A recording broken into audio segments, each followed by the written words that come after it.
So we're going to make waterproof, reusable isolation gowns for our medical staff. I just went to Walmart and just bought the fabric shower liner. They're pretty standard size, no big deal there, but it is fabric that's been treated to be waterproof instead of plastic. The plastic won't work. So I have taken it, opened it up, and I have folded it in half lengthwise, and I'm actually going to cut 3 out at the same time.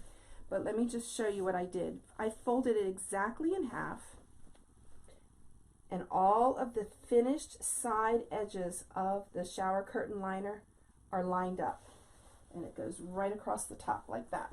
So I came up with 2 pattern pieces, a front and a back. They're identical, and I'm the kind of person that I like to have pattern pieces. So I used up my old Christmas wrapping paper, Merry Christmas everybody, to make this gown pattern. And the gown front is placed on the fold. I'll finish pinning it in a minute. The gown back, it is the exact same size, it's the same pattern piece, but instead I'm going to place it on this edge right here because it saves me a step later on, because this is already hemmed. Otherwise I would have to hem it. So I just found a way to cheat a little bit, do it a little bit quicker. Alrighty. So both of my pieces would be fully pinned down, and I would zip, zip, zip, cut them out. Both pieces, remember, they're exactly alike. I dropped down 2 inches and just kind of drew about a 4-inch curve right here to create the neckline. Otherwise, it would cut their neck. So anyways, just the exact same on both pieces. Drop down, cut it out about 4 inches, and you can see that's where it would have been, and now I've made a neck hole.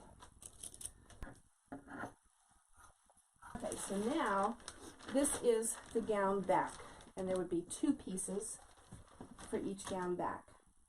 And that's all you're going to cut out. It's just 2 pieces. The sleeve's already built in.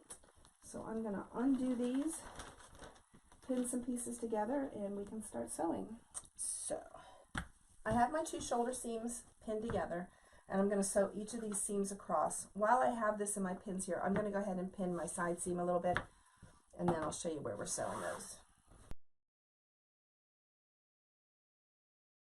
Alright, I'm going to use my serger to sew my 2 shoulder seams. I do have all 4 threads in, because remember, I'm trying to make it withstand multiple washings. Okay, shoulder seams are done. So now you have this big, looks like a hospital gown, because it is. Alright, I'm going to do the exact same thing to my underarm sleeve, right on down to the side to the hem.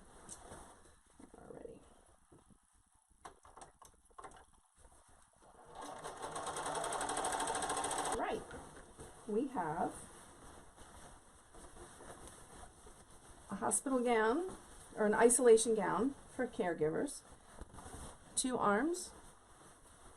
All we have to do now is finish our neck edge, hem the bottom, and put our ties on.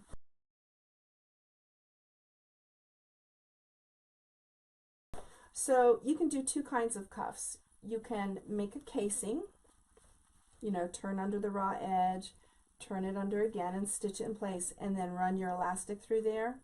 That's fine.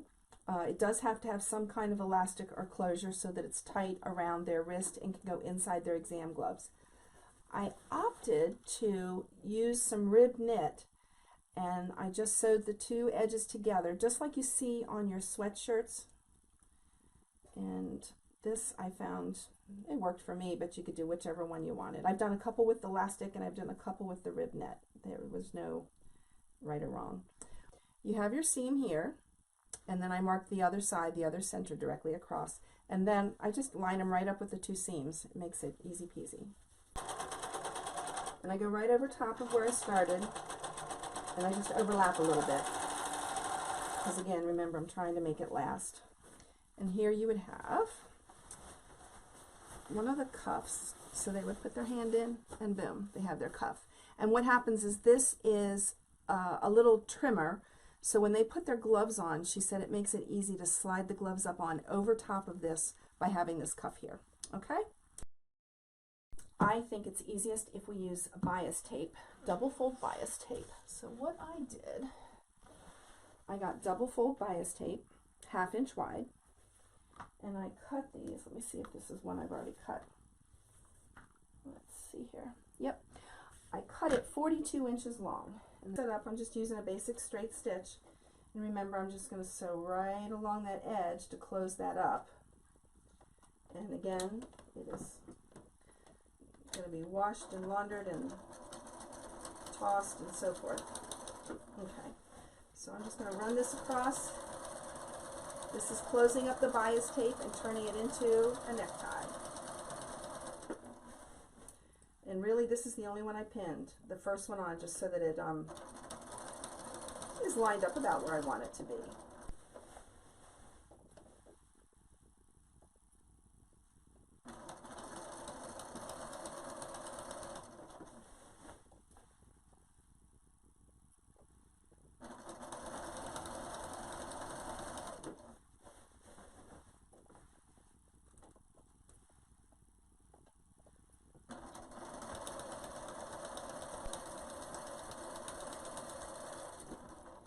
And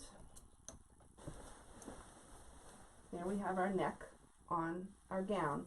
So this piece is going to be placed right smack in the front of their belly, like so. This is the center of the ribbon, and I'm placing it right over my center mark. All right, when you sew this on, you can do whatever way you want. You can just do a straight stitch, you could do a zigzag stitch, anything you want just to keep it in place. The only thing you have to finish on this is the hem, and I just did a super easy hem. I'm going to press under 1/2 inch and 1/2 inch again and run a straight stitch, and we're done.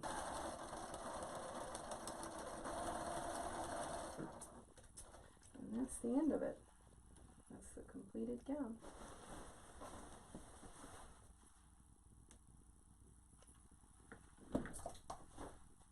Okay. This gown is all done and ready to go to somebody who's at work today.